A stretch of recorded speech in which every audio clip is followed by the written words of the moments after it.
Phrase, clause और sentence में confuse हो जाते हो तो सिर्फ कुछ ही मिनटों में आपकी ये कंफ्यूजन हमेशा के लिए दूर होने वाली है, क्योंकि आज मैं आपको एक ऐसी शॉर्ट ट्रिक सिखाने वाली हूँ जिनसे आप ग्रुप ऑफ वर्ड्स को देखकर तुरंत पहचान लोगे कि कौन सा फ्रेज है, कौन सा क्लॉज है और कौन सा सेंटेंस है।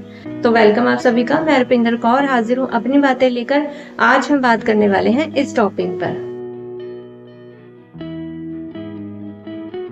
Phrase versus clause versus sentence. पहले हम जान लेते हैं कि फ्रेज होता क्या है, क्लॉज होता क्या है और सेंटेंस क्या होते हैं। अब देखिए, फ्रेज जो होता है उसे हिंदी में कहा जाता है वाक्यांश। वाक्यांश जैसे कि नाम से ही पता चल रहा है, वाक्य का अंश होते हैं। ये वाक्य नहीं होते हैं लेकिन वाक्य का अंश होते हैं, वाक्य का कुछ हिस्सा होता है। कुछ ग्रुप ऑफ वर्ड्स होते हैं जिनमें ना तो सब्जेक्ट होता है, नो सब्जेक्ट, और ना ही वर्ब होता है, नो वर्ब। तो ये होते हैं फ्रेज। जब सब्जेक्ट ही नहीं है, वर्ब ही नहीं है, तो ये जो है कंप्लीट मीनिंग नहीं देते हैं। ये सिर्फ ग्रुप ऑफ वर्ड्स होते हैं जिनका कोई मतलब नहीं निकलता है। अब नेक्स्ट आ जाते हैं क्लॉज पर। क्लॉज जो होते हैं इनको हिंदी में कहा जाता है उपवाक्य। उपवाक्य, उपवाक्य मीन्स ये भी वाक्य का हिस्सा होते हैं, लेकिन जो है कभी कभी तो कंप्लीट मीनिंग देते हैं पर कभी कभी कंप्लीट मीनिंग नहीं देते, क्योंकि इनमें सब्जेक्ट होता है और वर्ब भी होता है, लेकिन ये हमेशा कंप्लीट मीनिंग नहीं देते हैं। एक छोटा वाक्य दूसरे छोटे वाक्य पर डिपेंड होता है। जब आधा अधूरा वाक्य हो तो उसे कहा जाता है क्लॉज। अब बात कर लेते हैं सेंटेंस की। तो सेंटेंस को हिंदी में कहा जाता है वाक्य, जिनमें सब्जेक्ट भी होता है, वर्ब भी मौजूद होता है, प्लस ये कंप्लीट मीनिंग भी देते हैं। जबकि क्लॉज में क्या था, सब्जेक्ट भी होता है, वर्ब भी होता है, प्लस ये इनकम्प्लीट मीनिंग देते हैं।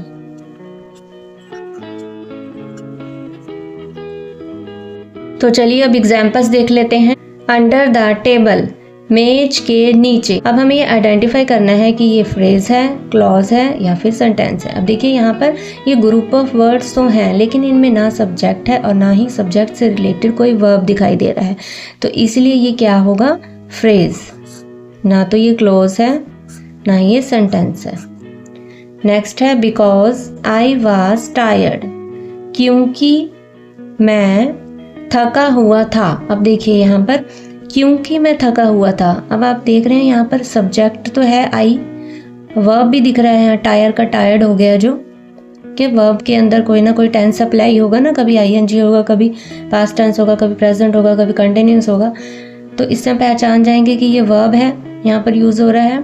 क्योंकि मैं थका हुआ था, बिकॉज भी लगा हुआ है।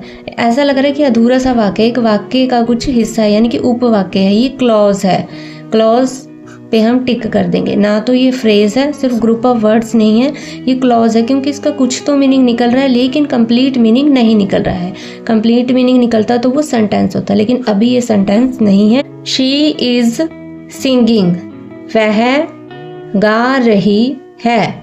तो यहाँ पर देखिए सिंगिंग के बाद फुल स्टॉप है, शी यहाँ पर सब्जेक्ट दिया हुआ है, सिंगिंग यहाँ पर वर्ब दिया हुआ है। तो ये एक कंप्लीट सेंटेंस बन रहा है, क्योंकि इसका कंप्लीट मीनिंग है कि वह गा रही है। तो ये ना तो फ्रेज है ना ही क्लॉज है, ये है सेंटेंस। इन द क्लासरूम, कक्षा में। अब इसका तो कोई भी मीनिंग नहीं निकल रहा है, तो ना सब्जेक्ट और वर्ब इसमें मौजूद है, तो ये हुआ फ्रेज। ना तो ये क्लॉज है और ना ही सेंटेंस है। नेक्स्ट है I visited the zoo yesterday, मैंने कल चिड़ियाघर देखा या मैंने कल चिड़ियाघर विजिट किया। तो ये क्या है, आई यहाँ पर सब्जेक्ट मौजूद है, विजिट किया उसने, यहाँ पर वर्ब भी मौजूद है, और एंड में जो है फुल स्टॉप भी है, फर्स्ट लेटर कैपिटल है। तो ये क्या हुआ, कंप्लीट मीनिंग दे रहा है, तो ये है सेंटेंस। ना तो ये क्लॉज है और ना ही ये फ्रेज है। देखा, ऐसे इजी शॉर्ट ट्रिक से मैं आपको बता रही हूँ जिससे आप आसानी से आइडेंटिफाई कर रहे हैं कि कौन सा फ्रेज है, कौन सा क्लॉज है और कौन सा सेंटेंस है। ए ब्यूटीफुल गार्डन, एक सुंदर बगीचा। अब यहाँ पे कुछ ग्रुप ऑफ वर्ड्स दिए हुए हैं, ना तो एंड में फुल स्टॉप दिख रहा है, ना फर्स्ट कैपिटल लेटर दिख रहा है, ना सब्जेक्ट नजर आ रहा है, ना ही वर्ब नजर आ रहा है। तो ये क्या हुआ? फ्रेज। फ्रेज पर हम टिक कर देंगे। नेक्स्ट है व्हेन द बेल रिंग, जब घंटी बजी। अब देखिए जब घंटी बजी, बजना, घंटी बज रही, यहाँ एक्शन वर्ड्स हैं, वर्ब मौजूद है, सब्जेक्ट भी मौजूद है, बेल की बात हो रही है, बेल पर ये एक्शन अप्लाई हो रहा है। और व्हेन, जब घंटी बजी, तो यहाँ पर सब्जेक्ट है, वर्ब है, लेकिन फुल स्टॉप नहीं एंड में, और कुछ अधूरा अधूरा सा भी लग रहा है ये वाक्य, तो ये उपवाक्य हुआ, यानी कि ये हुआ क्लॉज। ये फ्रेज नहीं है क्योंकि इसमें सब्जेक्ट और वर्ब मौजूद है, और ये कंप्लीट सेंटेंस भी नहीं है क्योंकि इसका कंप्लीट मीनिंग नहीं निकल रहा है। कह रहे हैं जब घंटी बजी, तो कंप्लीट सा मीनिंग नहीं निकल रहा है, वैसे कुछ मीनिंग निकल रहा है लेकिन कंप्लीट नहीं निकल रहा है, तो इनकम्प्लीट मीनिंग वाले ग्रुप ऑफ वर्ड्स को कहा जाता है clause. The birds are flying, पक्षी उड़ रहे हैं। ये तो बहुत ही ईजी है, देखिए सब्जेक्ट भी मौजूद है, वर्ब भी मौजूद है, फुल स्टॉप भी है, फर्स्ट लेटर कैपिटल भी है, कंप्लीट मीनिंग दे रहा है, तो ये है सेंटेंस, ना तो ये फ्रेज है और ना ही क्लॉज है। नेक्स्ट हमारा एग्जाम्पल है ऑल्दो इट वाज कोल्ड, हालांकि ठंड थी। अब यहाँ पर भी देख लीजिए इट वाज कोल्ड, हालांकि ठंड थी, तो इट यहाँ पर सब्जेक्ट मौजूद है, कोल्ड ठंडे होने की बात की जा रही है, एक्शन वर्ड भी है, वर्ब मौजूद है, लेकिन कंप्लीट मीनिंग नहीं दे रहा है, एंड में फुल स्टॉप भी नहीं है, फर्स्ट लेटर कैपिटल भी नहीं है, तो हालांकि ठंड थी, कंप्लीट मीनिंग, इनकम्प्लीट सा मीनिंग है, कंप्लीट नहीं है, तो ये सेंटेंस नहीं हुआ, ये हुआ क्लॉज, ना तो ये फ्रेज है। आई रीड ए बुक, मैं एक किताब पढ़ती हूँ, तो ये कंप्लीट सेंटेंस हुआ, ना तो ये क्लॉज है और ना ही फ्रेज है।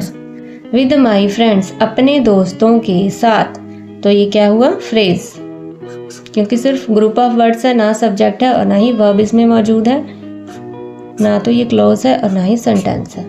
नेक्स्ट है हु वॉन द रेस, जिसने दौड़ जीती। यहाँ पर देखिए जिसने दौड़ जीती, यहाँ पर हम ये नहीं कह सकते who won the race, question mark, हम क्वेश्चन नहीं पूछ रहे, वरना तो ये कंप्लीट सेंटेंस बन जाता कि किसने दौड़ जीती, लेकिन यहाँ पर हु वन द रेस है, एंड में फुल स्टॉप नहीं है, तो क्लॉज है, तो ये हुआ क्लॉज, ना ये फ्रेज है और ना ही सेंटेंस है। She is an intelligent girl, वह एक बुद्धिमान लड़की है, तो ये भी एक कंप्लीट सेंटेंस है, सेंटेंस पे हम टिक कर देंगे, बाकी जगह क्लोज कर देंगे। नेक्स्ट है ऑन द वॉल, दीवार पर। अब ये तो इसका बिल्कुल ही कुछ भी मीनिंग नहीं निकल रहा है, तो ये है फ्रेज। नेक्स्ट है इफ यू स्टडी हार्ड, यदि तुम मेहनत से पढ़ो, तो ये जो है फ्रेज है, क्लॉज है या फिर सेंटेंस है, ये आप मुझे कमेंट्स में बताएंगे। बाकी आपको मीनिंग समझ आ चुका है, phrase versus clause versus sentence.